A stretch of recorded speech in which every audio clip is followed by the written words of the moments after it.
Good afternoon, a very good afternoon to our most revered Guruji, Dr. Ashok Kumar Mohanty sir, Dr. Milind Rao sir, Dr. Narendra Gupta sir, Dr. Mahesh Chandra sir, our most senior and respected mentor, Dr. Manoj Jaiswal sir, Dr. Dilip Jani sir, Dr. M.V. Mahadik sir, Dr. S. Anand sir, doctor Shashikant Shinde भाऊ और हमारे सभी respected IHF family members. तो आज की VC start करने से पहले मैं थोड़ा सा 2-3 लाइंस प्लीज ऐड करना चाहता हूं आप सभी के लिए कि हमको ऐसे ही रूब्रिक्स नहीं बनाने होते हैं कि जो मैकेनिकल तरीका थोड़ा रहता है ना कि हम कोर फीलिंग को समझते नहीं है पेशेंट की और रूब्रिक बना लेते हैं।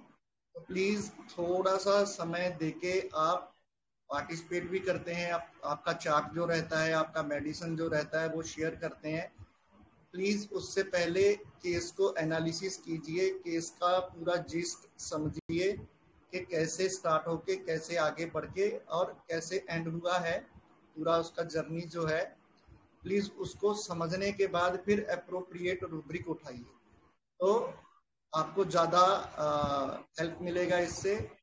आपकी अंडरस्टैंडिंग जो है वो और अच्छी होगी, क्लैरिटी और बढ़ेगी आपकी, और फिर आपको प्रैक्टिस में भी हेल्प मिलेगा। कभी बहुत रेयरली ऐसा होता है कि रूब्रिक्स जो है बहुत सिंपल वे में बनते हैं, डायरेक्टली बनते हैं। कुछ ही केसेस में ऐसा होता है, ज़्यादातर केसेस में हमको समझना रहता है पेशेंट को। तो आज एकदम बढ़िया लर्निंग होने वाली है। हर सेशन की तरह आज का सेशन भी बहुत शानदार रहने वाला है। तो आप सभी को पता है आज हमारे रिस्पेक्टेड मेंटर डॉक्टर माधुरी पाटिल मैम ने अपना एक बहुत ही इंटरेस्टिंग केस प्रेजेंट किया है, और वो हम सभी को मोटिवेट करने वाला भी है कि हम होम्योपैथी को अगर ठीक से प्रैक्टिस करते हैं तो किसी भी तरह की कोई भी डिजीज क्यों ना हो, हमको उसमें रिजल्ट मिलता है। तो हमारी आईएचएफ फैमिली की ओर से सबसे पहले वेलकम करते हैं मैम का। Welcome ma'am, a very good afternoon. Thank you so much sir. जी, आपका आवाज थोड़ा कम लग रहा है। Thank you so much sir. ठीक है, अभी जी बाकी मेंबर्स को भी कम आ रहा है। हाँ, आपका कैमरा ऑन कर लीजिए। और आवाज थोड़ा कम लग रहा है आपका। सर सही आ रहा है। सही आ रहा है, ठीक है। मुझे कम आ रहा होगा, ठीक है मैम। क्लियर क्लियर है कंटिन्यू कीजिए। जी शुरू करूं? Gratitude to doctor Samuel Hahnemann, जिनकी वजह से हम लोग साथ में आ रहे हैं, जिनके वजह से हम इतने अच्छे अच्छे रिजल्ट्स ला पा रहे हैं। Then gratitude to doctor sir, doctor Rao sir, doctor Chandra sir, फिर doctor Manoj sir, Dilip sir, Parveen sir, Shashikant Shinde sir, Manik sir, और सब सब सब आईएचएफ के मेंटर्स और बाकी भी मेंटर्स जिनके साथ मैं सीखी हूँ, जिनके वजह से मैं कैपेबल हो गई हूँ कि ऐसे केसेस लेके उसमें अच्छे रिजल्ट्स दे पाऊँ। तो ये केस जब मैंने रिजल्ट मिला मुझे, मतलब आप देख सकते हो कि सोनोग्राफी का जो रिपोर्ट है वो कल ही का है, तो मैं रेजिस्ट नहीं कर पाई खुद को आपके साथ शेयर करने से, क्योंकि मैं बहुत खुश थी, तो मैं सोची आपके भी साथ शेयर करूंगी। Second thing, happy Navratri to all of you. I'm really proud to be a woman, as we are born by certain qualities which makes us multitasking, multi-talented. So we don't want to be worshipped, but at least consider us as a human being and keep respect of our emotions. इतना ही सबसे तहे दिल से request है। What we all can do is give knowledge of morals and ethics to our children's brother, son, so that we can reduce the cases of sexual abuse. I get numb after listening such cases. We can't change others or world, but at least we can start with our close one. तो आजकल सीधे साधे सिखाओगे तो सुनते नहीं बच्चों को। बच्चों को डायरेक्ट बोलो आपके ऐसा करो वैसा करो तो उनको गुस्सा आता है। तो जो हमेशा की तरह मैं करती हूँ वैसे आप भी कर सकते हो तो करो, कि मॉरल स्टोरीज बोलो, क्योंकि मॉरल स्टोरीज को ऐसा कुछ नहीं रहता है बड़े छोटे। अभी अब मेरी बेटी को मैं सुनाती हूँ तो मेरे हस्बैंड भी एकदम कान खड़े करके सुनते हैं, मेरे भतीजियों को सुनाती हूँ तो मेरे पेरेंट्स सुनते हैं, मेरी भाभी, मेरे भाई, ये लोग भी बहुत अच्छे से सुनते हैं। तो ये सबसे अच्छा तरीका है, ताकि हम हमसे शुरुआत करेंगे तो ये आगे की चीजें नहीं करेंगी। तो लेक्चर नहीं दे रही है मैं, but it's a need of today, और this is also related to our today's remedy. तो ये रेमेडी में इतने अच्छे से ये बाकी आगे सब चीजें आएगी। तो नवरात्रि भी था और ये भी ओकेजन था, इसलिए मैंने ये क्या बोल सकते हैं, ये मैंने अपॉर्चुनिटी ली कि मैं इस पे भी बात करूं। तो अभी मैं थोड़ा केस नरेट करती हूँ, क्योंकि आज बहुत बहुत पढ़ना है हमको। तो बिल्कुल कान खड़े करके सब क्लियरली पहले से अच्छे से सुनेंगे तो पूरा सेशन अपना हो पाएगा, क्योंकि थोड़ा लंबा ही होगा, थोड़ी बड़ी रेमेडी है। और मैं ट्राई करूंगी कि जितना हो सके उतना सब कवर करूं। तो ये केस ऐसी है कि 31 ईयर्स मेल है, जिसकी शादी को 4 साल हो गए हैं। तो इसकी वाइफ ने बहुत ज्यादा मेडिकेशन के बाद, मतलब इंजेक्टेबल टैबलेट, मतलब जो हमारे औरंगाबाद में वेल नोन गायनेकोलॉजिस्ट है उनके पास से ट्रीटमेंट लिया। और ट्रीटमेंट लेने के बाद ये कंसीव भी किया, इसने 4 टाइम कंसीव किया। तो 2 टाइम्स उसका कंप्लीट अबॉर्ट हो गया और 2 टाइम उसको डीएनसी करना पड़ा। तो उसके बाद ये मेरे पास आए, और जबकि उसकी रिपोर्ट्स थी तो वो ऑलमोस्ट 6 to 7 वीक्स के आगे कभी भी उसका बेबी का ग्रोथ नहीं हुआ। Not a single time she get a fetal cardiac activity, always the cardiac activity was absent. तो फिर डॉक्टर ने सजेस्ट किया कि आप क्रोमोसोमल एनालिसिस करो, that is peripheral blood cytogenetic analysis करो। तो जब ये एनालिसिस किया गया तो वाइफ का जो है रिपोर्ट वो एब्सोल्युटली नॉर्मल है, जो आपने अपने ग्रुप में देखा होगा। और हस्बैंड का जो है उसमें प्रॉब्लम दिखा रहा था। तो प्रॉब्लम क्या था उसमें, loss between the chromosome 13 and 14, that is indicative of Robertsonian translocation of chromosome 13 and 14 when the two chromosomes fuse together resulting in a single abnormal chromosome। तो ये नॉर्मली ज्यादा करके इसका रेशो अगर हम देखेंगे तो 1:1000 होता है, बहुत रेयर होता है। It affects the fertility and pregnancy outcomes, increase the risk of pregnancy loss, usually miscarriages, multiple malformations, growth disorder और इंटेलेक्चुअल इम्पेयरमेंट, और हाइयर रिस्क ऑफ फर्टिलिटी और मिसकैरेज। और it may get carried to the further baby, और baby में come up with the congenital anomalies. तो anti scan करने के बाद मैं भी बहुत खुश थी और पेशेंट भी बहुत ज्यादा खुश था, क्योंकि एंटी स्कैन मतलब 12 वीक्स ऑलमोस्ट कंप्लीट हो गए हैं उसके बेबी के। और इसके जो हार्ट बीट्स है वो एब्सोल्युटली नॉर्मल है, जो आपने जिस देखे होंगे। और फर्स्ट जो उसका रिपोर्ट है सोनोग्राफी का, जो मैंने 9 वीक्स में किया है या 7 वीक्स में किया है, तो उसमें अम्नियोटिक कॉर्ड दिख रहा था। वो कॉर्ड देखने के बाद मैं बहुत टेंशन में आ गई थी, लेकिन क्योंकि ये केस ली तब मैं ही ज्यादा एक्साइटेड थी कि मैं इसको रिजल्ट दूं। लेकिन वो एमनियोटिक कॉर्ड देखने के बाद मैं थोड़ा सा टेंशन में आ गई। फिर मैंने उसको, वाइफ को ऑलरेडी मेडिसिन दिया हुआ था तो उसका डोसेज एडजस्ट किया। तो अभी जो 12 वीक्स का जो किया है उसमें एमनियोटिक कॉर्ड भी नहीं है। एंटी स्कैन नॉर्मल है। एंटी स्कैन नॉर्मल मतलब क्रोमोसोमल एबनॉर्मलिटीज आने के चांसेस ऑलमोस्ट निग्लिजिबल है अभी अपने बेबी में। जब बेबी हो जाएगा तो वो भी मैं आपके साथ शेयर करूंगी। तो केस ऐसे है। अभी ये दोनों जो हस्बैंड वाइफ है, ये एमएससी केमिस्ट्री उनका कंप्लीट हो गया है, इसके पहले एक बार आ चुके हैं तो थोड़ा मुझे नॉलेज था। तो जैसे मैंने डिस्क्राइब किया कि ये जो पर्सन है इसकी हाइट ऑलमोस्ट 6 फीट के आसपास थी, अच्छे खासे 6 पैक्स बनाए हुए थे, अच्छा वेल ड्रेस था। जो फ्रेंच कट रहता है वो प्रॉपर एकदम शेविंग क्लीन एंड कट था, जैसे मिलिट्री लोगों का कटिंग रहता है प्रॉपर वैसे उसका था कटिंग। और एकदम जैसे हम लोग मराठी में बोलते हैं ना, भारदस्त पर्सनैलिटी, मतलब जिसको देख के हम लोग थोड़ा सा दब जाएंगे, ऐसी पर्सनैलिटी थी इसकी। तो फिर मैंने पेशेंट को आते के सब क्वेश्चन पूछा कि आपका केमिस्ट्री एमएससी में हो गया है तो फिर आप ये बाकी चीजें क्यों कर रहे हो। तो पेशेंट ने जवाब दिया, अभी ना कुछ चीजें जो है मैं एक्सप्लेन नहीं कर सकती हूँ, स्टिल आई विल ट्राई। तो इसलिए मैंने बोला था कि जो नॉन मराठी है उन्होंने भी ये मराठी का जो मेरा और पेशेंट का कन्वर्सेशन है वो सुनी। वो कितना फ्लुएंटली और अच्छे से मेरे से बात कर रहा है, मुझे ज्यादा पूछने की जरूरत नहीं पड़ी थी। तो ये पेशेंट बोल रहा है मुझे पुलिस भर्ती के लिए मैंने ट्राई किया, बॉडी बिल्डिंग भी करता हूँ, उसमें 3 टाइटल मारे मैंने। तो टाइटल मतलब कुछ तो होगा उसका, अवार्ड्स वगैरह। मुझे स्पोर्ट्स बहुत ज्यादा पसंद है। फिर मैंने क्वेश्चन पूछा, बट नेचुरली है ना, एमएससी केमिस्ट्री किया, लेकिन अब जो पसंद है वही कर रहे हो, एजुकेशन का कुछ लेना देना नहीं है कि इससे, मतलब मैं कॉज जानना चाहती थी कि बाबा इसके पीछे आपका रीजन क्या है, कुछ और भी हो सकता है। तो फिर मैं जॉब भी करता हूँ, मेरा छोटा सा बिजनेस भी है, स्कूल बस है मेरी, वो भी मैं चलाता हूँ ऑनलाइन के।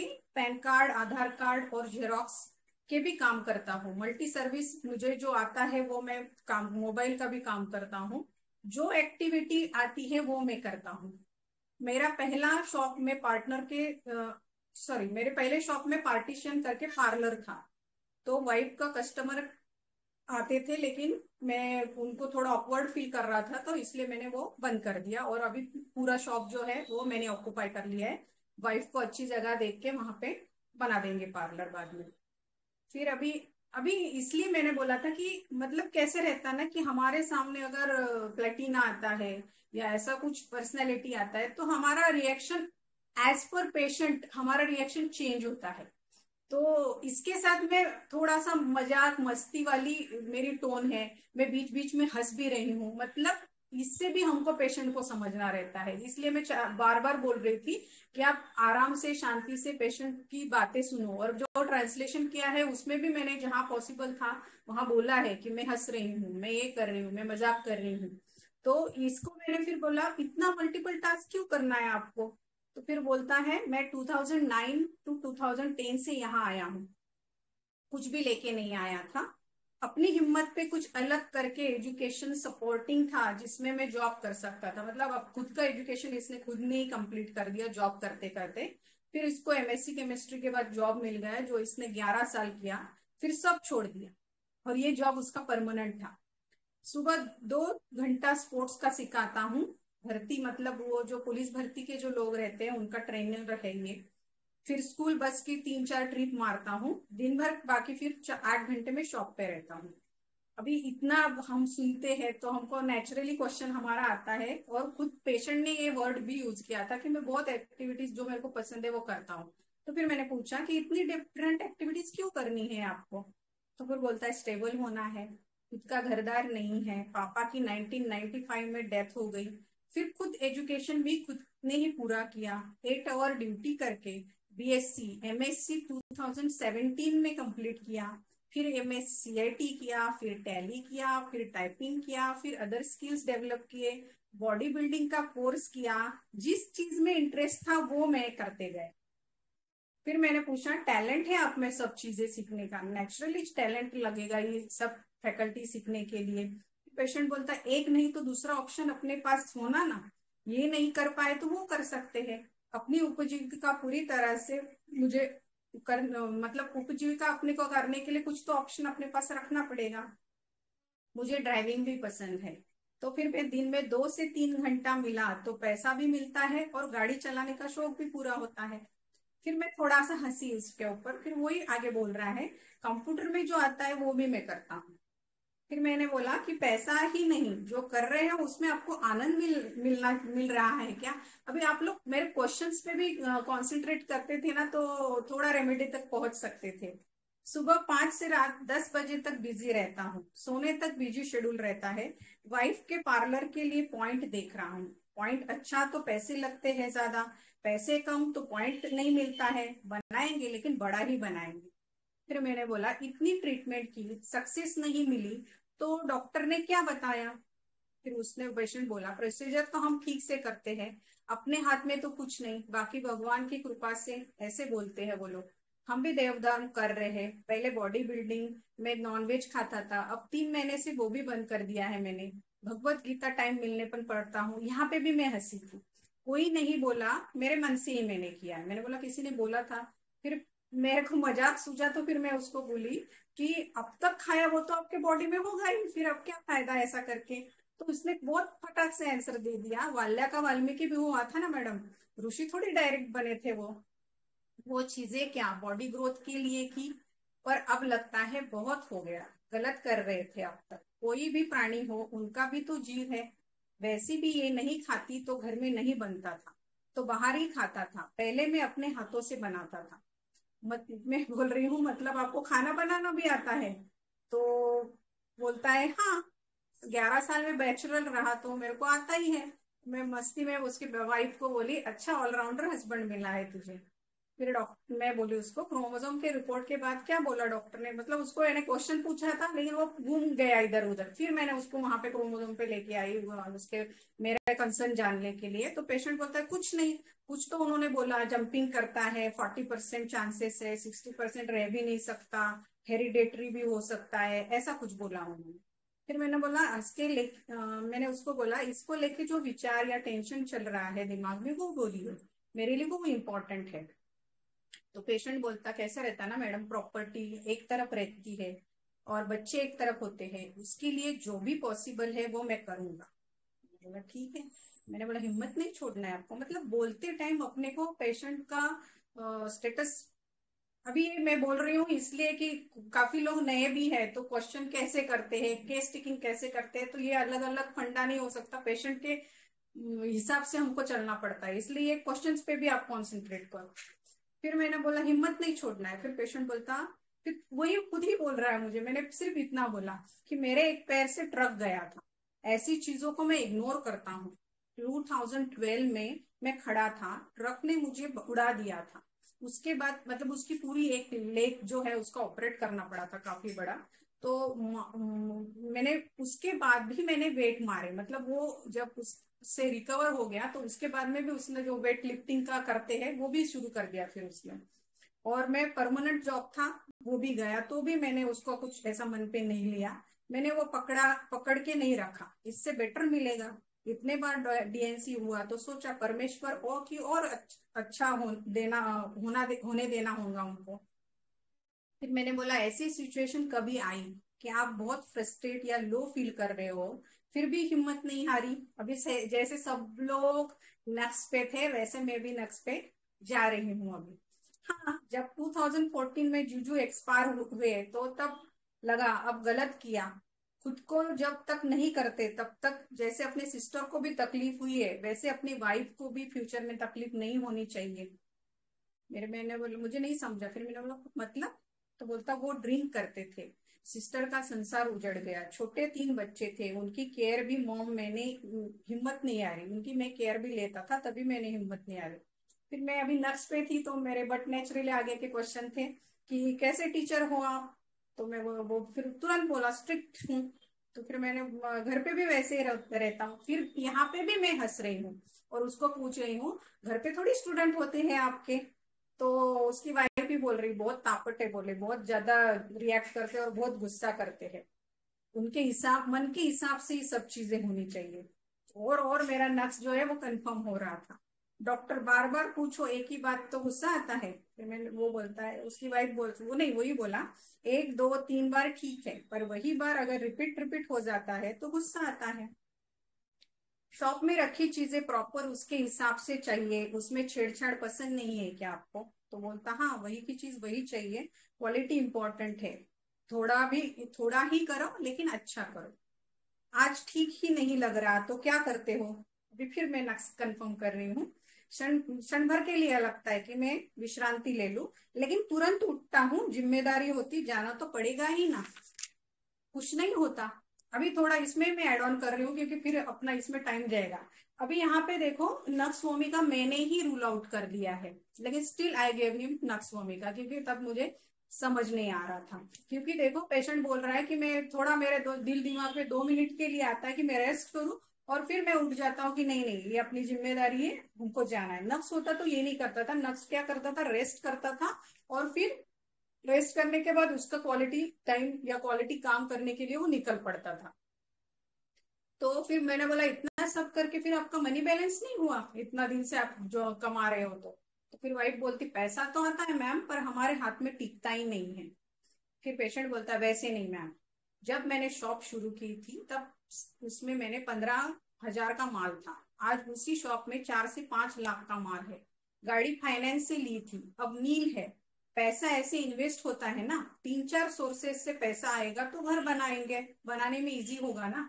पैसे को पैसा जोड़ोगे तभी पैसा बनेगा ना, मार्केट में पैसा डाला तो बढ़ेगा ना। समझो 5,000 का माल भरा है, तो उसका 25,000 करना है, तो पहले 5,000 तो डालना जरूरी है ना। फिर मैंने बोला खर्चा करने में और दूसरों को मदद करने में कैसे हो। तो वही बोलती है 100 की चीज 200 में लाते हैं। मदद के लिए तो सोचेंगे नहीं, फालतू खर्चा नहीं करते। लेकिन फिर मैंने बोला, पेशेंट बोलता है मदद तुरंत करता हूँ, पर वो चीज उल्टी हो गई तो फिर दूसरों को भी हेल्प नहीं करता।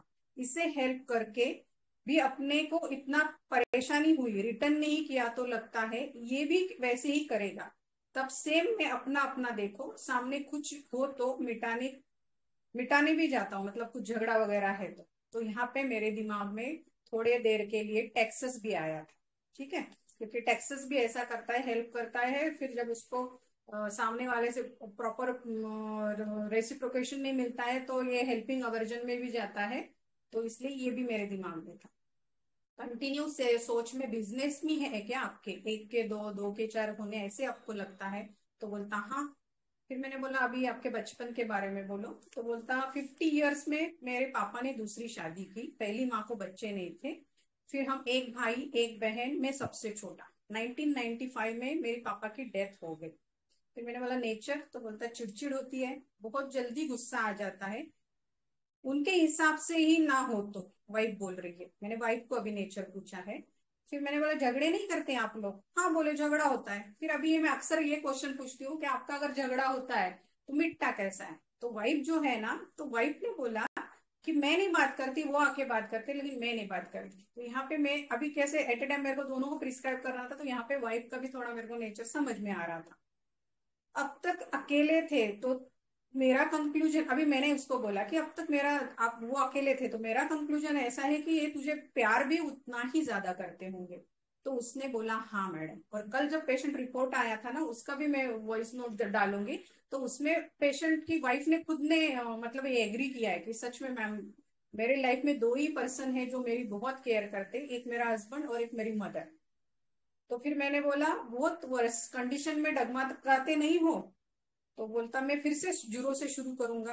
अभी देखो ये आगे केस टेकिंग इसलिए लेके गई हूँ, अभी ये नए लोगों के लिए है, क्योंकि नक्स तो मेरे दिमाग में था। लेकिन जो लोग मेंटर लोग बोलते हैं ना, कि जो फील फील बोलते थे, जैसे कोई कोई को अभी समझ नहीं आ रहा होगा, वैसे मुझे भी बहुत ज्यादा समझता है, ऐसी बात नहीं, लेकिन थोड़ा सा एक फील रहता है कि यार नक्स तो लग रहा है लेकिन नक्स है नहीं। इसलिए मैं थोड़ा आगे बढ़ी थी। तो फिर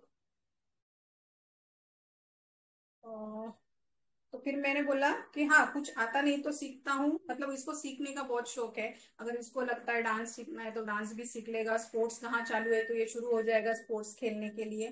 फिर मैंने बोला किसी को फंसाना मोबाइल में, अभी मैंने उसको एग्जांपल दिया कि बहुत बार मैं मोबाइल लेके गई, समझो मुझे तो कुछ समझता नहीं है उसमें। तो लेकिन सामने वाला अगर मुझे बोलता है कि नहीं प्रॉब्लम है, इधर का उधर करके मेरे से पैसे ले लेगा, वैसे आप करते हो, तो बोलता है यार नहीं, मैं क्लियरली जो चीज है वो बोल देता हूँ, जो मेरा काम का पैसा है वो मैं निकाल निकाल लेता हूँ। लेकिन गलती से मैंने कमिटमेंट कर दिया और उसमें प्रॉब्लम नहीं निकला, मतलब ज्यादा निकला समझो गलती से, और मुझे ऊपर से 200-400 रुपए डालने पड़े, तो मैं वो डाल देता हूँ, लेकिन वो कस्टमर से नहीं लेता। मैंने बोला ऐसा क्यों। तो बोले एक कमिटमेंट किया था ना मैडम मैंने, इसलिए मैं ऐसा करता हूँ। तो अभी कैसा रहता है ना, क्रोमोसोमल डिफेक्ट या कंजेनाइटल एनोमलीज जो है तो वो बाय बर्थ रहते हैं। तो इसलिए मुझे पेशेंट के मदर से बात करनी थी। तो अभी पेशेंट की मदर यहाँ नहीं रहती, गांव को रहती है। तो पेशेंट की मदर को फिर कॉल किया गया। तो ये पार्ट ना हम बाद में डिस्कस करेंगे, मदर का पार्ट तो फिर मैं रेमेडी से भी कोरिलेट करके बता पाऊंगी। तो शॉर्ट में कोई देना चाहेगा आपका एनालिसिस, इवेल्युएशन। हेलो। नक्स रूल आउट क्यों होती है इसमें? हेलो। जी मैडम, नक्स रूल आउट क्यों होती है? वो बोलती हूँ सर, मैं डीडी जब करेंगे तब। हेलो। बोलना है किसी को या मैं करूँ continue. Hello ma'am. Hello. Hello. हो गए क्या सबके सब। हेलो। हाँ बोलिए मैम, नमस्ते। नमस्ते मैम। मुझे लेग इक्वाइनम लग रहा है मैम। ओके मैम, क्यों मैम। थ्रू आउट उसने एम्बिशन को बहुत अच्छा पकड़ा है, और हाँ। He is in very much activity with perseverance, with courage, even benevolent भी है, और प्लस फैमिली के लिए भी उतना ही केयर और अंडरस्टैंडिंग है, मेच्योरिटी के अंदर। तो वो सब चीज को। ओके मैम, और कोई बोलेगा? Things are not in proper place, जहाँ पर हम लक्स और आर्स लगता है हमको ये पेशेंट, तो इसलिए मुझे ये लेग इक्वाइनम लग रहा है। ओके मैम, और कोई? मैडम इसमें कैप्रिशियसनेस भी बोल सकते हैं, क्योंकि एमएससी करने के बाद तो उसने जो उसका स्ट्रीम होना चाहिए उस तरफ तो गया ही नहीं, जो मन में आया वो करता गया। वो समझेंगे सर, जब रेमेडी सीखेंगे तो वो भी चीज समझेंगे, हम सब समझेंगे। अफसाना मैम है क्या? हेलो अफसाना मैम, नहीं है? तो चलो अभी स्टेप बाय स्टेप चलते, थोड़ा फास्ट चलेंगे तो जर्नी हमारा कंप्लीट होने तो आसानी हो जाएगी। हेलो। Hello ma'am. हाँ हाँ बोलिए सर। मैडम हैप्पीनेम में फील हो रहा था मुझे। क्या सर? हैप्पीनेम में। ओके ओके, क्यों सर? Okay okay. क्योंकि वो परसियोनेंस में भी है, हम्म। पर्टेनेसिटी भी उसको स्पेंडिंग मनी करता है, बाद में एंजाइटी मनी मैटर में भी है। ओके। और सफिशिएंट बोएंसी, जो इतना समझो लॉस होगा, कुछ भी हुआ तो भी वो वहां से बाहर निकलता है। और डिजायर क्रॉप डिजायर बोल सकते हैं अपन, क्योंकि उसको इतना सब करा है। इंडस्ट्रियल है समझो, इंडस्ट्रियल बोल सकते हैं अपन, क्योंकि हाँ। अ, किसी एक आर्किटेक्ट से बिजनेस कर रहा है, वो कभी सर्विस कर रहा है, कभी दुकान चला रहा है, कभी ड्राइविंग कर रहा है। तो इसको बोल सकते हैं अपन कि डिजायर फुल ऑफ डिजायर। थोड़ा ये सब चीज मिलके बिजनेस में ज्यादा उसका माइंड लगता है, ऑब्जर्व बिजनेस बोल सकते हैं। तो ये सब पकड़ के भी मेरा हेल्प में आ रहे हैं। जी सर।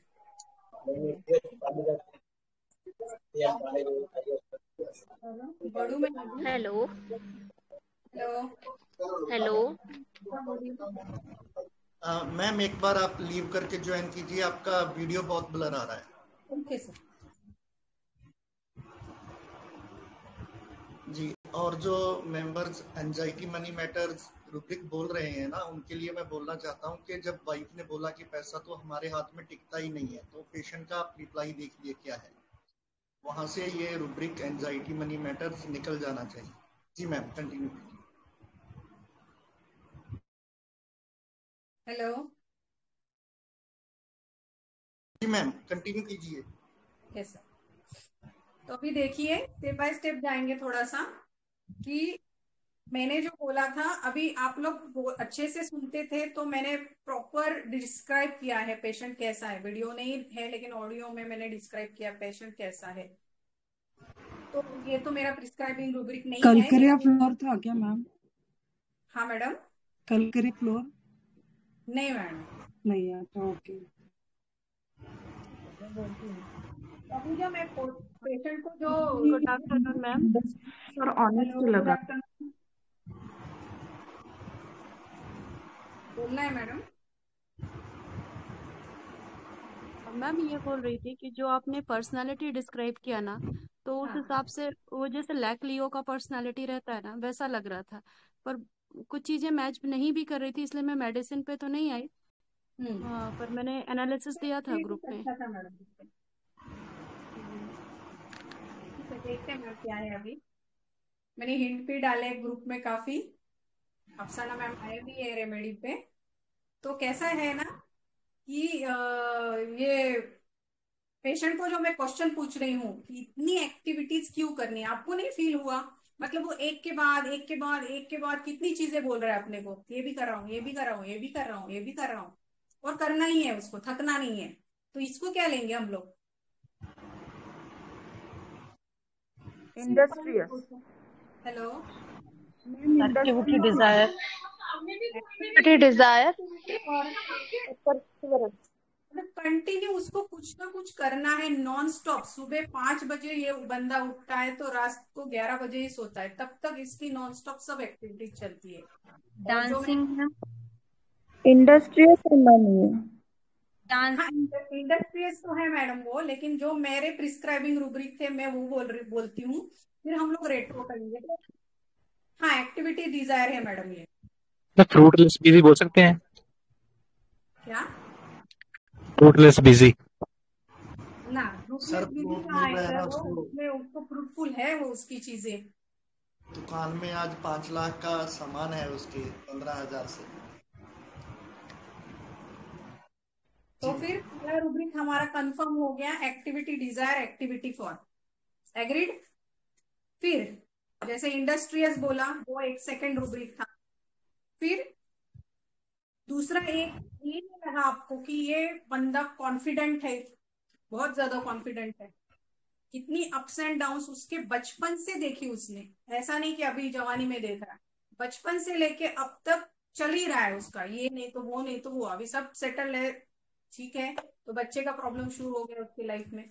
तो कॉन्फिडेंट सिंपल सोचा मैंने, कॉन्फिडेंट डाला। क्योंकि जब मेरा नक्स फेल हो गया था, मतलब फेल हुआ तो मेरे को पेशेंट ने बोलने के बाद फेल हुआ था, लेकिन उसके पहले ही मेरा एनालिसिस इवोल्यूशन मेरे को फील हो रहा था कि ये नक्स नहीं है, तो मैं रेडी थी। तो जैसे ही वो सेकेंड टाइम आया उसके मम्मी से बात करने के लिए, तो उसकी मम्मी की बात और पेशेंट के CTQ एक ही वॉइस नोट में है। मैं वो बोलती भी हूँ और डाल भी दूंगी ग्रुप में, तो आपके और क्लियरिटी आ जाएगी। तो सेकेंड रूब्रिक डालो आप, कॉन्फिडेंट। और एक चीज आप लोगों को मैं ये भी हिंट दिया कि एक का रूब्रिक कॉमन है अपीयरेंस जो, फास्टिडियस का नहीं मैडम वो तो रेट्रो में लेंगे हम लोग। ऑब्जेक्टिव रीजनेबल जो आपने बोला ना, दैट वाज हाँ थ्रू हाँ, आउट द, बच्चू वो चाहिए, कैसे है वो, उसके लिए कॉपी हाँ करूँगा। वो मैं एक्सप्लेन करूंगी कैसे है। तो ऑब्जेक्टिव रीजनेबल डालो। अभी ऑब्जेक्टिव रीजनेबल डालने के बाद हमारे पास कितनी रेमेडीज आई है? 5 रेमेडी आती है। एक फैल्को है, लेकेसिस है, सेपिया है, रूटा है, सिम्पाइटम है, ठीक है। उसके बाद में बंदा क्या बोल रहा है कि मैडम मुझे ड्राइविंग का बहुत शौक है, और वो शौक पूरा करने के लिए इसने क्या किया, फिर आइडिया कितनी अच्छी सूझी उसको, देखो कि उसने स्कूल वैन ले लिया। मतलब मेरा अर्निंग भी होता है और मेरा शौक भी पूरा होता है। तो ड्राइविंग डिजायर फॉर ड्राइविंग डाला, तो मेरा फैल्को सिंगल आ रहा था उसमें, फालतू ही लग रहा है। ठीक है। तो अभी शुरुआत से देखते हैं। और ये किसी ने नहीं बोला कि वो इतने प्रॉपरली ईयर वाइज बोल रहा है, इधर उधर भी नहीं। 2015, 2017, 2019 जो भी बोल रहा है, मतलब वो परफेक्टली बोल रहा है। तो अगर हम लोग कंप्लीट में जाएंगे, अभी कंप्लीट में ना जाओ तो भी, लेकिन एडिशनल अपने पास इंफॉर्मेशन होनी चाहिए, इसलिए मैं बोल रही हूँ। तो कम्युनिकेटिव एक्सपांसिव में फैल्को है। तो ये कम्युनिकेटिव एक्सपांसिव वाले जो लोग हैं वो इतना डिटेल में हमको जाते हैं। अभी मेरा क्वेश्चन अगर आप फिर से सुनना, अभी तो मेरे क्वेश्चन बिल्कुल शॉर्ट है, लेकिन उसका जो डिस्क्रिप्शन है वो इतना डिटेल दे रहा है बंदा, विथ ईयर वाइज। मतलब उसके पापा की 50 इयर्स में डेथ हो गई, वो 2015 में ये हुआ, फिर 2017 में पास आउट हो गया। मैंने पूछा ही नहीं ना तुमको, लेकिन वो इतना डिटेल दे रहा है, दैट इज कम्युनिकेटिव एक्सपांसिव। तो शुरुआत से अभी शुरू करते हैं। तो रेट्रो में ऑलमोस्ट आई गॉट 50 रूब्रिक्स ये केस में। तो कैसे वो लोग वो भी देखेंगे और जर्नी भी सीखेंगे अभी इस चीज का हम लोग। तो कैसा है, पहला जो मैंने बोला था कि लुक इतना प्रॉपर था उसका, अभी इतना दिन भर वो बिजी रहने वाला बंदा लेकिन इतना अप टू डेट रहता है। तो this is nothing but fastidious appearance about his personal. जब हम फेल्को पढ़ेंगे आगे, तो फेल्को का जो एक क्या बोल सकते हैं हम लोग कि जो पर्सनैलिटी है, फेल्को सामने लाओ आपके, तो फेल्को की जो पर्सनैलिटी है, तो वो अगर सामने लाते हो तो उसमें आपको समझेगा कि ये बंदा कैसा रहता है। तो ये पहला अपना रूब्रिक हो गया। फिर बाद में आगे जाने के बाद में अगर देखते हैं, तो एम्बिशन वगैरह जो है, अम्यूजमेंट डिजायर जो है, वो क्या बोलते हैं कि इसमें है, कंप्लीट में है, लेकिन इसमें नहीं है, सिंथेसिस में। तो वो रूब्रिक तो मैंने तभी नहीं सोचे थे, ये अभी मुझे पढ़ाना था, इसलिए ये चीजें मैंने पढ़ी और आपको बताने के लिए मैं इसमें ऐड ऑन किया है मैंने, ठीक है। तो फिर ये इसको क्यों करता है, अम्यूजमेंट में सिंथेसिस में क्यों नहीं, ये मेरे दिमाग में क्वेश्चन था। तो फिर मैंने और डिटेल में पढ़ाई की, मैंने डॉक्ट्रिन ऑफ सिग्नेचर भी पढ़ा उसका, और डिटेल में पढ़ने के बाद में मुझे ये पता चला कि ये जो बंदा है, ये जो फैल्कॉन है, इसमें बहुत ज्यादा कुछ करने की और स्पीड में करने की बहुत चाह रहती है। तो इसमें क्या होता है कि एड्रेनालिन रश होता है बॉडी में। तो अभी नॉर्मली हमको पता है कि जब हम जिससे प्यार करते हैं, उसको देखते हैं, सुनते हैं, उसको मिलते हैं, तो कैसे हमारी हार्ट बीट बढ़ जाती है, फ्लश हो जाते हैं हम लोग। तो उसके बाद में फिर नया मैम आपका कैमरा ऑन हो गया। तो उसके बाद जो एड्रेनालिन रश हो जाता है, तो उस एड्रेनालिन रश के वजह से क्या करता है, इट इज मतलब ये हमारा कंपनसेटरी मैकेनिज्म है बॉडी का, कि फ्लाइट करना है या फ्लाइट में जाना है। तो जब हमारी बॉडी में काफी सारी चीजें बढ़ने लगती है, एक्साइटमेंट बढ़ने लगती है, तो बाकी और प्रॉब्लम्स ना हो, इसके लिए ये एड्रेनालिन जो है ये सीक्रेट होता है। ये फैल्कॉन बर्ड में भी सीक्रेट होता है, वैसे ही अपने पेशेंट में भी ये चीज देखने को मिलती है। और ये रश इतना ज्यादा होता है उसके बॉडी में, इसके चलते इसको इतनी सारी एक्टिविटीज करनी रहती है, उसकी वो जो रश है उसको सेटिस्फाई करने के लिए, वो जो एक्साइटमेंट है उसको थामने के लिए। अभी इसमें जो उसका परमानेंट जॉब था वो भी छोड़ दिया। यहाँ पे हम लोग सोच सकते हैं मैथमेटिक्स इनएबिलिटी फॉर, फिर हिडलेस है, ये सोचता ही नहीं आगे पीछे का फ्रीडम। और मैंने एक क्वेश्चन बाद में पूछा है उसको कि तुमने जॉब इतना अच्छा परमानेंट वाला छोड़ क्यों दिया। अभी नॉर्मली हम लोग क्या रहते हैं, जो सीधे सीधे चलने वाले लोग जो रहते हैं ना, वो ठीक बोलते नहीं बाबा ये अच्छी बात है, यहाँ पे अपना धंधा चले नहीं चले क्यों करने का। तो इसने क्या बोला, मुझे किसी के अंडर काम करना बिल्कुल पसंद नहीं। तो ये लिबर्टिनिज्म वाला बंदा है, फ्रीडम डिजायर वाला बंदा है। मैं चलूंगा मेरी चाल, मेरे हिसाब से चलूंगा, मुझे बाकी लोगों के हिसाब से चलने की जरूरत ही नहीं है। तो यहाँ पे फ्रीडम डिजायर फॉर है। फिर एडन आइडियाज अबेंडेंट भी है, इसमें कितनी सारी आइडियाज है इसके दिमाग में बंदे की, ये भी करना है वो भी करना है, जहाँ पे हम लोग नहीं इतना सोच सकते नॉर्मली, अगर हम हमारे हिसाब से अगर उसको कंपेयर करते हैं तो। फिर ऑब्जेक्टिव रीजनेबल, ये जो रूब्रिक है ये इतनी बार उसने उसके मतलब ये बहुत बार ये क्वेश्चन पेरिस पूछते हैं काफी मेंटर्स को। तो मैं सोची कि ये रूब्रिक इस केस के थ्रू हम बहुत अच्छे से आपको बता सकते हैं। मतलब देखो उसने 2-3 बार ऐसी चीजें एकदम अच्छे से बोली है, मतलब अपने पास दूसरा ऑप्शन तो होना चाहिए ना। ये ऑप्शन फेल जाता है तो ये ऑप्शन काम करेगा तो अपनी उपजीविका तो चलेगी ना। अभी ये यहाँ के बोलने के बाद आपके पास आर्गुमेंट करने का कुछ काम ही नहीं रहता। ऑब्जेक्टिव मतलब जो उसका उद्देश्य है, और वो रीजनेबल मतलब तर्क संगत है।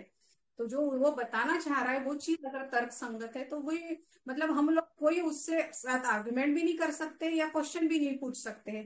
फिर दूसरी बार वो कब क्या बोला उसने, अगर मैं पॉइंट अच्छा देखना जाता हूँ तो पैसे ज्यादा लगते हैं, और अगर पॉइंट अच्छा नहीं है, सॉरी, तो पैसे कम दो तो पॉइंट अच्छा नहीं मिलता है। ये भी ऑब्जेक्टिव रीजनेबल की बातें हुई। फिर ये जो लास्ट में बोला है ना, इस यहाँ पे आपको बहुत अच्छे से ऑब्जेक्टिव रीजनेबल समझेगा। कैसे है ना मैडम, पैसे से पैसा जुड़ता है। मुझे 5 लाख का माल मैंने भरा तो 25 करना है, तो पहले 5,000 तो मेरे को इन्वेस्ट करने पड़ेंगे ना। सीधी सादी समझने की ये एकदम मतलब रीजनेबल चीज वो बोल रहा है बंदा। तो यहाँ पे कितना क्लियर कट ऑब्जेक्टिव रीजनेबल था। और मतलब बार बार और बीच में भी है काफी बार, बाद में भी वो बोल रहा है कि सामने वाले ने पैसे नहीं रिटर्न दिए तो अपना अपना देखने का, क्यों उसको देने का। तो ये ऐसा टाइप का ऑब्जेक्टिव रीजनेबल टैक्सेस में भी रहता है, इसलिए मैं थोड़ा टैक्सेस पे थोड़ा सोच रही थी। ठीक है।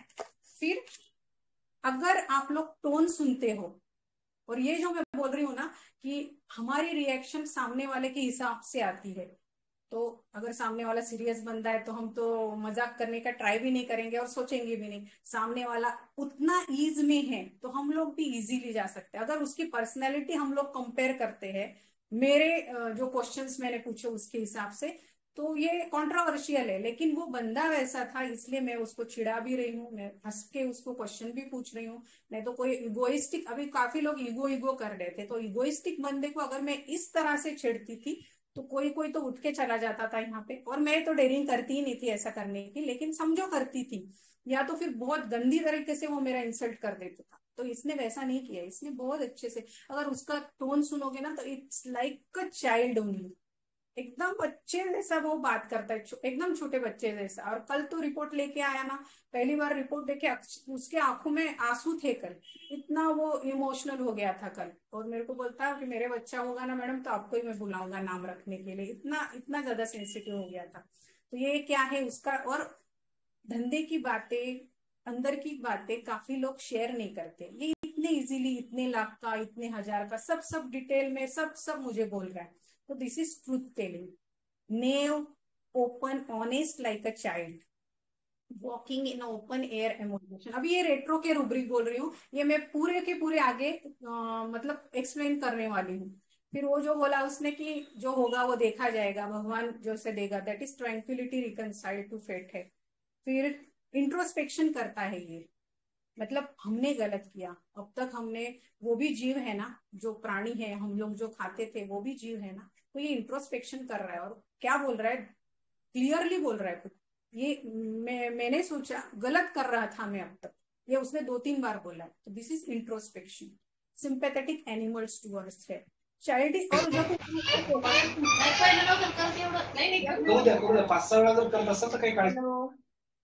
हाँ, जब मैंने उसको क्वेश्चन पूछा क्रोमोसोम का, अभी ये अनपढ़ रहता था तो ठीक बात है ना, अभी ये एजुकेटेड बंदा है, वो भी केमिस्ट्री का बंदा है, तो कैसे आंसर दे रहा है मेरे को, कुछ नहीं मैडम, वो कुछ जंपिंग हुआ, फिर ऐसा हुआ, फिर वैसा हुआ, मतलब जैसे छोटा बच्चा मेरे को एक्सप्लेन करेगा ना, उस टाइप से ही आंसर दे रहा था। अभी वो खुद से सुनना ना, तो ये चीजें एकदम एकदम क्लियर हो जाएगी। फिर मैंने बोला हिम्मत नहीं छोड़ी आपने, ट्रक भी चला गया तो भी मैं हिम्मत नहीं छोड़ी। यहाँ पे ये करेजियस है, फाइट वांट्स टू बी में है, फियरलेस है in spite of a danger. कितनी डेंजर सिचुएशंस आई है लेकिन फिर भी ये उस जगह, हर जगह पे फियरलेस था। Optimistic in spite of a weakness, इतना वीकनेस है लाइफ में, इतनी निगेटिव डार्कनेस आ गया है लाइफ में, फिर भी ये ऑप्टिमिस्टिक रहा हर जगह पे। अभी तो ये बड़ा हो गया, लेकिन बचपन में भी उसने उसकी खुद की पढ़ाई की, और अकेला रहना और इंडस्ट्रियल एरिया में इज नॉट अ जोक।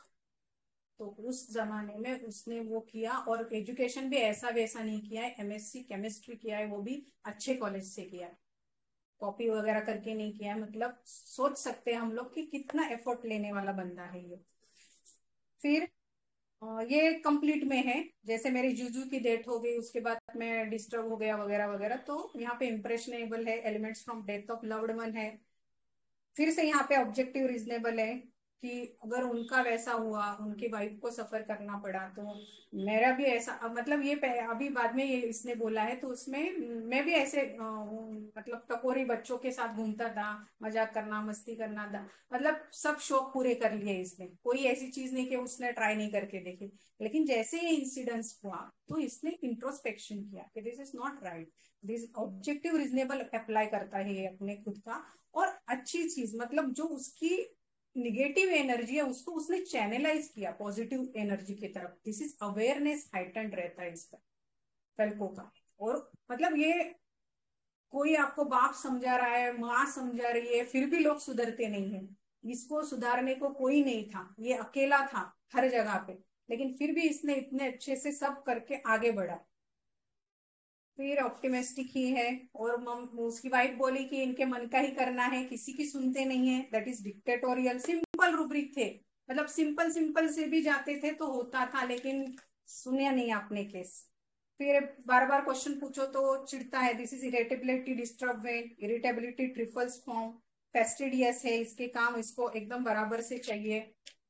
फिर सिंपैथेटिक ऑब्जेक्टिव रीजनेबल देखा हमने, उसका बिजनेस का जो बोल रहे हैं वहां पे फिर से ट्रूथ टेलिंग आ गया, कम्युनिकेटिव एक्सपांसिव आ गया। फिर ये जो मैंने पूछा ना आपको, एक के बाद दूसरा, दूसरे के बाद तीसरा करना है, तो यहाँ पे क्लाइंबिंग डिजायर आता है।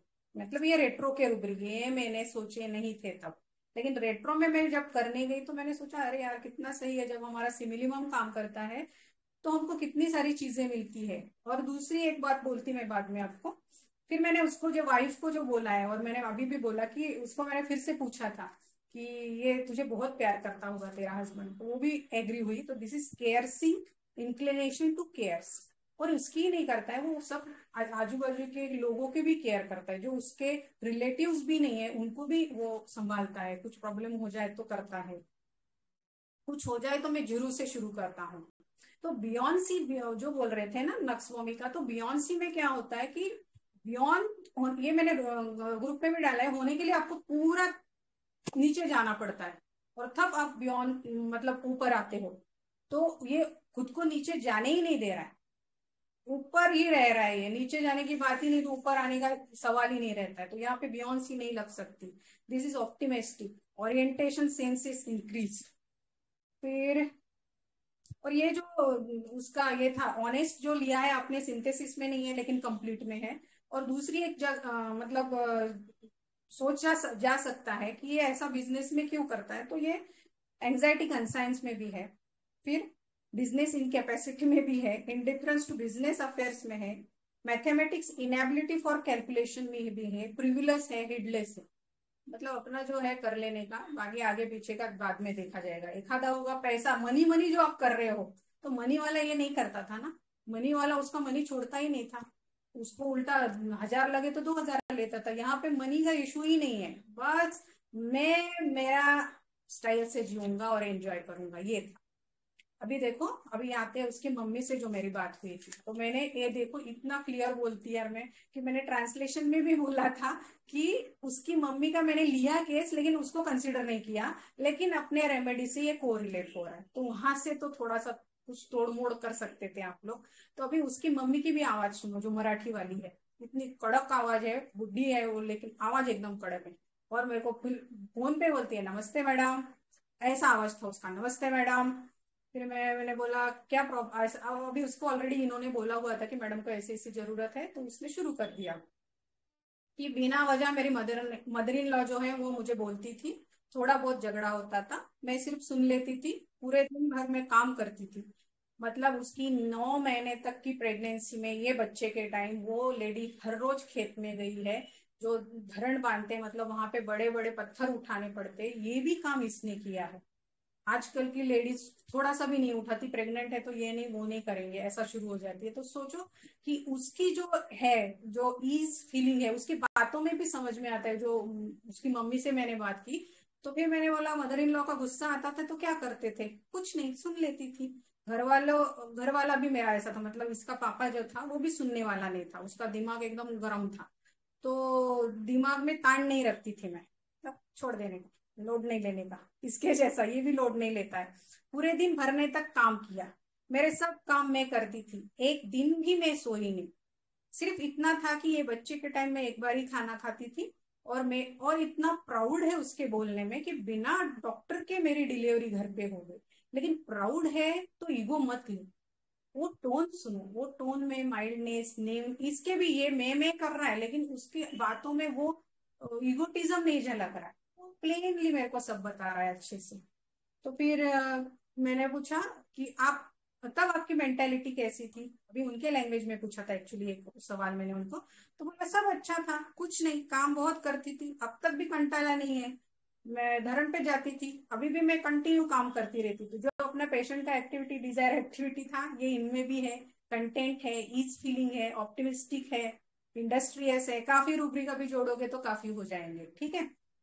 अभी मैंने CTQ क्या किए थे, वो CTQ की भी डाल दूंगी, वो बाद में सुनना भी आप आराम से, वो भी अच्छे से लिया है। तो फिर मैंने बोला, पहला क्वेश्चन मैंने पूछा पेशेंट को, आप ड्राइविंग करते हो, आपको अच्छा लगता है, तो बहुत फास्ट ड्राइविंग करते हो, तुरंत उसका आंसर क्या होगा मालूम है, रैश ड्राइविंग करता हूँ मैं। तो वो रैश सुन के तो मैं बहुत खुश हो गई, क्योंकि मैं फैल्को पे थी पहले से, वो आने के पहले से। तो driving desire to drive fast, reckless and indifferent to consequences, इसमें 2 ही रेमेडीज है। मतलब इतना फास्ट ड्राइव करता है कि, मतलब ड्राइव मतलब सिर्फ कार या बाइक का मत सोचो, लाइफ में भी वो ड्राइविंग वैसे ही चल रहा है, उसका सोचना नहीं है, बस मजा आ रहा है ना, अपना एड्रेनालिन जो रश है वो फिल हो रहा है ना, बस वो करते जाने का है उसको।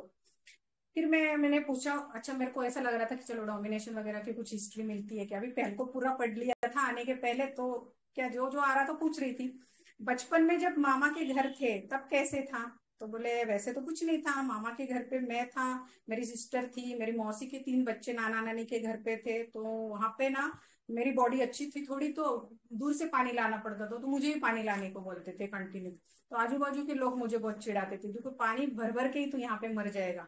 फिर अगर मैं रोने लग जाऊं तो मेरी नानी, अभी इसकी नानी क्या बोलती थी इसको, रहना है तो रह, नहीं तो तुझे तो करना पड़ेगा, नहीं तो वहां से चला जा, ऐसी उसकी लैंग्वेज थी। तो मतलब ये थोड़ा बहुत डोमिनेशन कंसिडर कर सकते हैं, लेकिन कंसिडरेबल नहीं है। तो ये एब्यूज सोच सकते हैं, लेकिन उतना मैंने सोचा नहीं, फिर मैं आगे बढ़ गई कि यहाँ से ज्यादा नहीं मिल रहा है, लेकिन ये लिबर्टिज्म वाला बंदा है, तो ये 4th क्लास तक वहां था, फिर वहां से ये गुल हो गया।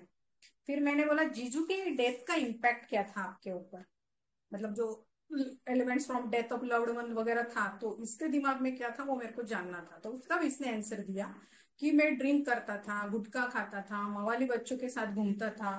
फिर 2014 में अगेन, हाँ, मेरी जीजू की डेथ हो गई। फिर बाद में लगा कि मैंने भी वही रास्ते पे चल रहा हूँ, तो आगे जाके एडिक्शन बढ़ सकता है, तो उन्हें दोष दे के क्या फायदा, हम भी तो वही रास्ते चल रहे हैं। अगेन ऑब्जेक्टिव रीजनेबल, ठीक है। फिर मैं डायरेक्ट वो सब बंद कर दिया और बॉडी बिल्डिंग का कंपटीशन की तैयारी शुरू शुरू कर दी। गलत रास्ते जाने से ये ऑप्शन अच्छा रास्ता चुनना है। देखो कितना अच्छे से सोच रहा है। मैंने सोचा और उस पर मैं फर्म रहा। तो ये इसके फैमिली के लिए सोच रहा है, तो एंजाइटी फैमिली में भी है ये, एंजाइटी चिल्ड्रन में भी है ये। फिर अगेन ये ऑब्जेक्टिव रीजनेबल है, और जो मैंने बोला ना आपको कि उसकी निगेटिव एनर्जी वो पॉजिटिव की तरफ चैनलाइज करता है, बिकॉज ये इन अवेयरनेस हाइटन में है ये। फिर मैंने बोला जो सोचा जो फाइनल किया, तो फाइनल होता है क्या आपका, बिल्कुल।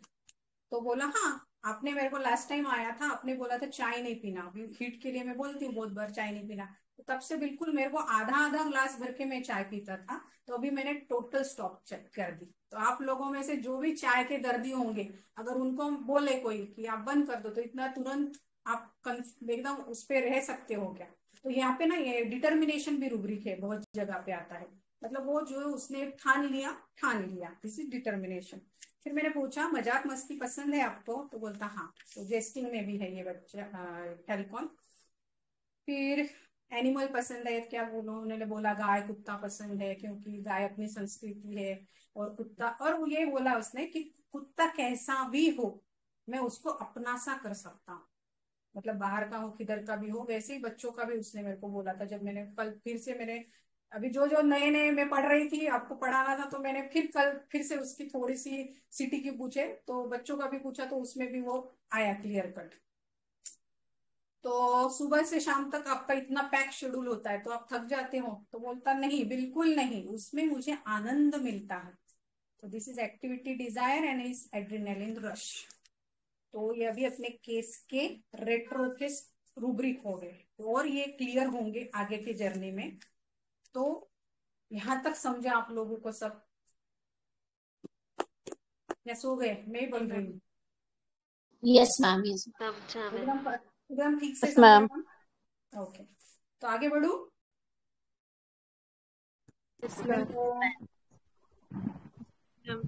तो अभी क्या है ना, मैं ऑलमोस्ट 10 से 15 दिन से ये रेमेडी पे वर्कआउट कर रही हूँ। जितना जितना मुझे मटेरियल मिला उतना सब मैंने पढ़ा, और वो इंफॉर्मेशन जो है ना, मैंने एक उसका जिस्ट करने का ट्राई किया है। जैसे ओरोमूर नेट और अपने पिछले जो सेशंस हुए थे उसमें जैसे मैंने किया है, वैसे अभी लोग काफी केसेस भी पढ़े, तो हर केस तो हम लोग नहीं डिस्कस कर सकते यहाँ पे, क्योंकि बहुत बड़ी रेमेडी है। लेकिन फिर भी मैंने ट्राई किया है कि आगे से आपके पास फेल्कॉन आए तो आपका मिस ना हो। मतलब ये एक तो मेरा पेशेंट था, ये एक फैसेट था, तो जरूरी नहीं यही फैसेट में आपके पास आएगा। बहुत सारे मैंने केसेस पढ़े, तो बहुत सारे डिफरेंट फैसेट है इसके। तो वो मैंने ये जो जर्नी किया है रूब्रिक्स का, तो वो रूब्रिक्स के थ्रू मैं थोड़ा एक्सप्लेन करने की कोशिश करूंगी। दूसरा, ग्रेटिट्यूड टू परवीन सर, जिन्होंने मुझे ये सिंगुलर जो रूब्रिक थे वो समझने के लिए काफी हेल्प की इसमें। तो अभी if possible try to put rubrics in the group and listen carefully since the introductory part, doctrine of signature, which will help to understand a further session। क्योंकि मैंने जैसे हम लोग स्कूल में जितना इजी करने का ट्राई करते हैं ना, उतना मैंने बहुत बहुत इजी करने का ट्राई किया है। तो अगर जो इंट्रोडक्टरी पार्ट आप समझ जाते हो तो जिस समझ में आ जाएगा फैल्कॉन का, तो आगे का जो जर्नी में ले रही हूँ वो जर्नी भी बहुत अच्छे से समझाएगा। तो I tried to make it very easy through the remedy since rare. अभी रेमेडीज रेयर है, लेकिन मैंने इतना ट्राई किया है कि वो कॉमन हो जाए। अभी after listening you all will agree that this remedy we will get in upcoming days very frequently, like Oramur nat barbaris, or you may have come across such cases and missed it, या आपकी किसी की case भी छूट जाए अभी ये सुनने के बाद।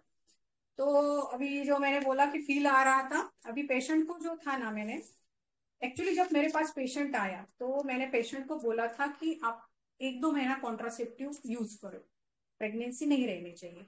अभी ये पेशेंट को सजेस्ट करने के बाद भी पेशेंट के दिमाग में, दोनों के दिमाग में क्या था कि अब तक हमने जब तक मेडिसिन ली नहीं, इंजेक्शन लिया नहीं, तब तक तो अपने को बच्चा रुका नहीं, तो अभी क्या रुक जाएगा। तो पहले महीने में मैंने इसको नक्सोमी का दिया और जस्ट 15 या 20 दिन में ये फिर से मेरे पास आया उसकी मम्मी से बात करने के लिए, और तब तक मैंने फिर से री एनालाइज करके मैं फैल्को पे आई हुई थी। तो फिर मैंने तुरंत उसका फैल्को कंफर्म कर दिया। फैल्को कंफर्म करने के बाद उसको भी रेमेडी दिया और वाइफ को भी दिया था। तो दोनों की सिमिलर इतनी अच्छी बैठी कि वही मंथ में वो प्रेग्नेंट रहेगी। तो वो सरप्राइज थे एक्चुअली दोनों कि ऐसा तो पहली बार हुआ कि हम लोग प्रेग्नेंट हो गए। मैं थोड़ा टेंस थी कि अरे बाबा, मुझे 1-2 महीना चाहिए था कि जो इतना अभी पैथोलॉजी सुन के थोड़ा मैं भी तो ये थी ना कि इतना डीप पैथोलॉजी है तो कैसे क्या होगा, और नॉर्मली तो बोलते हैं congenital chromosomal problem sort out नहीं होते हैं। तो फिर मैंने बोला चलो अभी लिया ही है रिस्क तो आगे बढ़ते हैं, अभी रह गया प्रेगनेंसी तो रह गया। तो फिर उसके आगे फिर मैं उसको फैल्को मैंने 1 ml के 3 दिन 3 डोसेस दिए 10-10 मिनट्स के गैप से, और उसके बाद में वो प्रेग्नेंट ही रह गई। तो उसका तो किस्सा ही खत्म हो गया, मतलब हस्बैंड के ट्रीटमेंट का, वाइफ का मेडिसिन चालू था। तो वाइफ का भी फिर ये जो अमनियोटिक कॉर्ड आया, तो अमनियोटिक कॉर्ड का भी थोड़ा बहुत काफी प्रॉब्लम हो सकता है बाद में, तो बहुत बार अबॉर्ट भी करना मतलब डीएनसी करना पड़ता है। तो फिर मैं और थोड़ा सा नाराज थी कि ऐसा नहीं होना चाहिए। फिर मैंने बोला चलो ट्राई करके देखते हैं। फिर मैंने उसको वाटर डोज लेने को बोले वाइफ के, वो लेने के बाद में जब हमने नेक्स्ट अभी कल का लिया है सोनोग्राफी, तो इसमें एब्सोल्युटली सब चीजें जैसी चाहिए थी वैसे आ गई। ठीक है, ये डोसेज भी हो गया, ये भी हो गया। वाइफ को भी फॉलकॉन दिया था क्या? हेलो, हाँ वाइफ को भी फॉलकॉन दिया? नहीं नहीं मैडम, वाइफ का डिफरेंट रेमेडी है। अच्छा अच्छा ओके। नहीं वाइफ का नहीं, ये तो हस्बैंड का था। हस्बैंड के क्रोमोसोमल डिफेक्ट था ना, तो उसका अगर क्रोमोसोमल अभी देखो क्रोमोसोमल डिफेक्ट तो क्योर नहीं हुआ होगा, लेकिन हमारे मेडिसिन में ऐसा कुछ काम किया होगा। अभी ये हम लोग ऐसा बोल नहीं सकते कैसा किया होगा क्या क्या होगा, लेकिन 100% कहाँ तो हेल्प किया होगा कि उसके वजह से ये चीजें जो है वो कैरी ऑन आने के लिए उसको हेल्प मिल रहा है। तो इसलिए तो दोनों को मेडिसिन देना था, लेकिन मेन इशू हस्बैंड का था, और उस इशू के वजह से वाइफ में तो एक्चुअली कुछ इशू नहीं था, लेकिन फिर भी इसके वजह से उसके मल्टीपल अबॉर्ट हो रहे थे। तो इसके लिए मेडिसिन जो मेन था हस्बैंड के लिए देना था। बाकी अभी कैरी ऑन जो करनी है हमको प्रेगनेंसी या जो भी चीजें करनी है उसका भी थोड़ा बहुत पीसीओडी वगैरह था वाइफ का, इसलिए उसको ट्रीटमेंट लेनी पड़ती थी, लेकिन वो निग्लिजिबल था, इतना मेजर इशू नहीं था। तो इसके लिए उसका मेडिसिन उसको कंटिन्यू किया है। अभी हस्बैंड को देके फायदा ही नहीं ना, अभी प्रेगनेंसी तो हो गई है अपनी। चलो आगे। Hello, yes ma'am. समझ रहे हैं आप तक सब ठीक से एकदम समझा क्या? बहुत अच्छा मैम, बहुत यस अच्छा। Ma'am perfect ma'am perfect. बहुत अच्छे से तो मेरे समझा। को लगता है यार ज्यादा हो रहा है क्या, क्या हो रहा है, ये रुकू क्या मैं नहीं यहाँ मैम नहीं, पे? ज्यादा नहीं हो रहा है, बहुत अच्छे से समझ आ रहा है। ओके चलो, मजा आ रहा है। वो मजा आ रहा है वाइफ ना, को तो लो मजा लो और मजा लेते हैं। उड़ते हैं, मैंने डाला भी यार आप लोगों को कि आसमान में उड़ेंगे, आसमान की सैर करेंगे, स्पीड में जाएंगे, फास्ट जाएंगे, फिर भी आप लोगों को समझे नहीं इशारे। अफसाना मैडम को समझे इशारे, उनको गाइड भी किया तो वो आ गई नहीं मेडिसिन लेकर। एक्चुअली अभी देखो ज्वाइन अफसाना करे, मैडम, केस नहीं देखा था। ओके चलो अभी फैल्कॉन, ये इनका नाम नाम तो याद रखेंगे अभी हम लोग, हाँ इजी इजी करेंगे। फैल्कॉन पेरिग्रिनस डिसिप्लिनेटस, 3 वर्ड है। अब ये तीनों वर्ड्स के हम लोग मीनिंग समझेंगे क्या है। तो फैल्कॉन अगर आप गूगल पे भी डालते हो सिर्फ फैल्कॉन, तो फैल्कॉन के मीनिंग क्या आते हैं? Vision, victory, freedom, strength, courage, heroism, intelligence, sharp vision, Swift flight, symbol of strength and aggression. तो मैंने जो केसेस पढ़ी अब तक की, तो उसमें 3-4 केसेस ऐसी थी कि जहां पे डीमनेस ऑफ विजन था पेशेंट को। तो अभी फैल्कॉन डिमनेस ऑफ विजन में चलता है ऐसा नहीं, उनकी टोटेलिटी मैच हो रही थी, तो उसको फैल्कॉन से रिजल्ट मिला। कैसे? अभी ये फैल्कॉन जो रहता है ये बहुत ऊपर रहता है, और उस वहां से उसके प्रे को वो बराबर देखता है, और देखने का इसका विजन जो है, अभी कैसे रहना, गॉड गिफ्ट देता है हम लोगों को, हमको सरवाइव करने के लिए। हम लोग बोलते हैं हमने किया, लेकिन वो हमारा नहीं रहता है, वो सब वो करता है। जब मैं ये फैल्को पढ़ रही थी ना, तो तब मुझे लग रहा था यार कितना सुंदर बनाता है भगवान हमको, और जिसको भी जो जो करना है उसके हिसाब से। तो ये फैल्कोन की जो आंखें हैं ये आंखों में, अपने आंख में एक ही फोबिया रहता है, इसके आंख में 2 फोबिया रहती है। इसके लिए इसकी इतनी शार्प विजन रहती है तो इसको बहुत क्लियरिटी दिखती है। अभी इतनी क्लियरिटी दिखती है और इतने ऊपर से वो डाई मारता है। अभी मैंने वीडियोस डाले, वो बाद में आप लोग देख लेना। तो वो जो स्टुक करता है वो प्रे को ऐसा कैसे, मतलब अभी अंदाज ही निराला है ना अपना, इतना अच्छा बड़ा आदमी है, भारदास पर्सनैलिटी वाला, तो अंदाज भी निराला होना चाहिए। तो ये स्पीड में आता है जूम करके नीचे एकदम, उसके पंख वगैरह सिकुड़ के, और वो प्रे को क्या करता है, या तो उसके चोंच से या तो फिर उसके क्लॉ से एक झटका देता है जो कि वो एक झटके में ही वो प्रे गिर पड़ता है। मतलब इतना दूर से उसको क्लियर दिख रहा था क्योंकि उसके 2 फोबिया थे। सेकंड थिंग, उसके आई के ऊपर एक लेयर रहता है, एक्स्ट्रा लेयर लगाया हुआ रहता है। क्यों लगाया हुआ रहता है? अभी देखो, इसको उड़ना है नीचे, ऊपर से नीचे, तो एयर का प्रेशर भी फील होगा, या तो फिर कुछ डस्ट पार्टिकल भी जाने के चांसेस है, इसलिए इसको एक थिक लेयर रहता है। दूसरे इसके जो टीयर्स हैं, ये टीयर्स भी बहुत ज्यादा थिकनेस रहता है कि ताकि उसमें ड्राइनेस ना आए उस ईयर में। अगर हम लोग देखो, हम लोग बात जब बाहर गए, ज्यादा हवा लगी तो हमारे आंखों को कितनी तकलीफ होने लगती है। और ये 360 किलोमीटर पर आवर की स्पीड है इसकी, तो सोच सकते हो आप कि ये कितने स्पीड में आता होगा। तो इतनी स्पीड में जब कोई बंदा आ रहा है तो उसको कितना सुंदर प्रोटेक्शन दिया है। फिर उसके चोंच के पीछे एक ऐसा थोड़ा सा होलो स्पेस दिया है, क्योंकि इतने प्रेशर में आ रहा है, ग्रेविटेशनल फोर्स भी है और एयर का प्रेशर भी है नीचे से, तो उसको डैमेज हो सकता है। तो वो डैमेज सह सके इसलिए देखो उसके अंदर वैसी भी चीज भगवान ने बना दी कि वो हॉलो स्पेस है, वहां पे छोटा सा बोन है, वहां से एयर जो है वो पास आउट हो जाती है। तो ये 2 आईज है। अभी काफी अगर इसका और हिस्ट्री देखेंगे तो माइथोलॉजी में भी इसको काफी इंपॉर्टेंस दिया गया है फैल्कॉन को। जो रॉयल लोग थे उनके यहाँ पे फैल्कॉन पाए जाते थे। तो इसके 2 आंखें हैं। तो right stands for sun, left stands for moon. तो यहां से समझेंगे अभी हमारी रेमेडी हम लोग। हाँ, सन मतलब जब लाइट है वहां पे ब्राइटनेस है, और मून मतलब डार्कनेस है। तो फैल्कॉन की लाइफ में भी ऐसी 2 फेजेस रहती है, एक जो ब्राइटर साइड और एक जो है वो डार्कर साइड। एक जो है फ्रीडम की साइड, दूसरी जो है वो रेस्ट्रिक्शन की साइड। तो यहाँ ये समझोगे ना तो आगे का बहुत फास्ट जा सकती फिर मैं। ठीक है, यहाँ तक समझा? Hello. Yes, ma'am. Yes, ma'am. पेरिग्रीनस दूसरे वर्ड पे आते हैं अभी। पेरिग्रीनस, ये जो वर्ड है दैट इज ओरिजिनेटेड फ्रॉम पिलिग्रिम। पिलिग्रिम मतलब ट्रैवलिंग, वंडरिंग, माइग्रेशन। अभी ये बर्ड्स जो है ये माइग्रेट करते हैं। तो अभी ये जो फैल्कॉन है इतने स्पीड में उड़ने वाला बंदा है, इसको पकड़ना मतलब जोक नहीं है ना। तो जब उसकी फर्स्ट फ्लाइट रहती है, मतलब फर्स्ट टाइम वो माइग्रेट होता है, तब इसको कैप्चर करते हैं। और तब उसको कैप्चर करने के बाद एक जगह पे रखते हैं। तो ये हो गया पेरिग्रीनस मतलब पिलिग्रिम, ट्रैवलिंग वंडरिंग के टाइम उसको कैप्चर करना। अभी डिसिप्लिनेटस, डिसिप्लिनेटस वर्ड में ही आ गया कि इसको डिसिप्लिन कर किया जा रहा है। अभी जो इतना उड़ने वाला है, इतना करने वाला है, अभी इसके ठीक है अपने पेशेंट के मम्मी पापा नहीं थे, समझो, सोचो हमारा ऐसा बच्चा होता था तो हम क्या करते थे? डिसिप्लिन लगाने की कोशिश करते थे ना। हम लोग बोलते थे पागल है क्या तू, इतनी अच्छी जॉब है छोड़ दे रहा है, और ये कर रहा है, वो कर रहा है, वो कर रहा है, अच्छा तो भी रहेगा क्या? तो इसको कोई नहीं था, इसलिए इसके लाइफ में ये बाकी के कुछ कुछ जो है जर्नी वो नहीं आया है। लेकिन ऐसा भी है ना कि जिसके लाइफ में ऐसे कोई है तो वो नेचुरली उसको डिसिप्लिन लगाने की ट्राई करेंगे। तो इसको डिसिप्लिन कैसे किया जाता है? इसको पकड़ के क्या किया जाता है, एक डार्क रूम में बांध के रखा जाता है। और डार्क रूम में बांधने के बाद उसके एंकल्स को एक धागे से बांध के रख देते हैं ताकि ये उड़ ना सके। मतलब और वो जो पूरी रूम है वो डार्क रहती है। तो it is sort of a prison. तो अपने पेशेंट में भी डेल्यूजन प्रिजनर का रूब्रिक आएगा आगे। तो ये इससे हम कोरिलेट करके बहुत अच्छे से समझ सकेंगे और याद रह सकेंगे। तो इसको इसमें रखा जाता है और रखने के बाद इसको स्टार्व किया जाता है। इसको बहुत दिनों तक खाना पीना नहीं दिया जाता। तो अभी बट नेचुरली और फर्स्ट टाइम ये उड़ता है तभी इसको ऐसा पकड़ा जाता है। इसकी इतनी डेवलपमेंट भी ज्यादा हुई नहीं है, उसको स्टार्व भी किया जा रहा है। तो अभी नेचुरली जो उसको अभी भूख ऐसी चीज है जो कुछ भी करवा लेती है अपने से।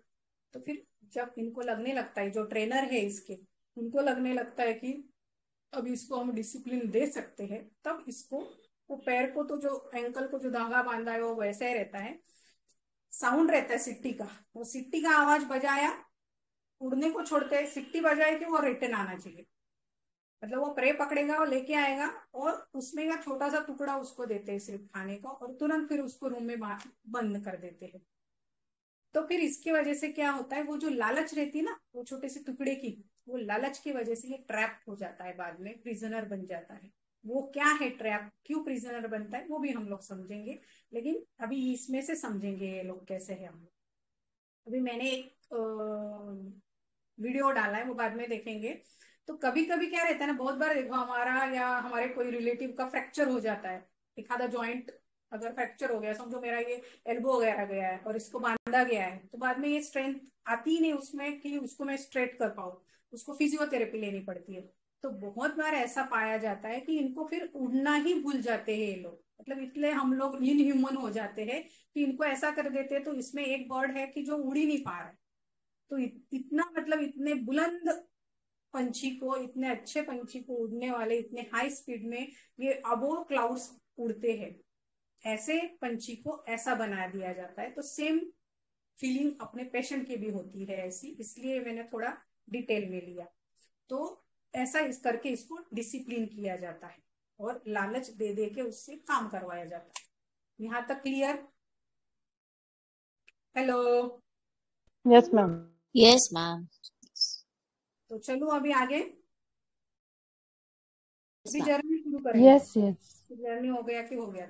मुझे सिर्फ 2 मिनट दीजिए सर, मेरा एक कॉल आ रहा है इम्पोर्टेंट।